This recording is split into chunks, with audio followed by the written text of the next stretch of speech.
समा वारे वफ़ाक़ी वज़ीर अता तार चयो आहे त मुल्की मईशत जे हवाले सां सुठियूं ख़बरूं अची रहियूं आहिनि। जल्द मईशत में बहितरी जा असर अवाम खे नज़र ईंदा।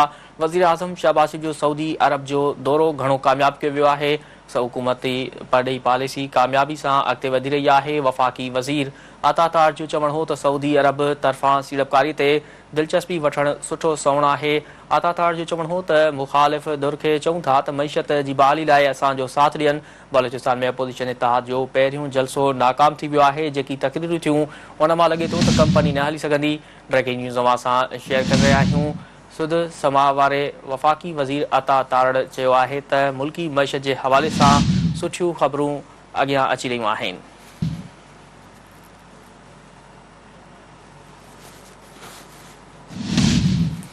हीअ अहम ख़बर आहे जेका अवां सां शेयर करे रहिया आहियूं। सुध समा वारे वफ़ाक़ी वज़ीर अता तार चयो आहे त मुल्की मईशत जे हवाले सां सुठियूं ख़बरूं अची रहियूं आहिनि। जल्द मईशत में बहितरीअ जा असर अवाम खे नज़र ईंदा। वज़ीर आज़म शहबाज शरीफ़ जो सऊदी अरब जो दौरो घणो कामयाब वियो आहे। हुकूमती परॾेही पॉलिसी कामयाबी सां अॻिते वधी रही आहे।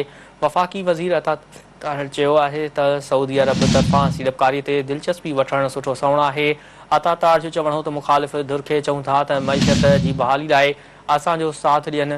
बलोचिस्तान में अपोज़िशन इत्तेहाद जो पहिरियों जलसो नाकाम थी वियो आहे। जेकी तक़रीरूं थियूं उन मां लॻे थो त कंपनी न हली सघंदी। ब्रेकिंग न्यूज़ अवां सां शेयर करे रहिया आहियूं। सुध समा वारे वफ़ाक़ी वज़ीर अता तार चयो आहे त मुल्की मईशत जे हवाले सां सुठियूं ख़बरूं अची रहियूं आहिनि। जल्द मईशत में बहितरीअ जा असर अवाम खे नज़र ईंदा। वज़ीर आज़म शहबाज शरीफ़ जो सऊदी अरब जो दौरो घणो कामयाब वियो आहे।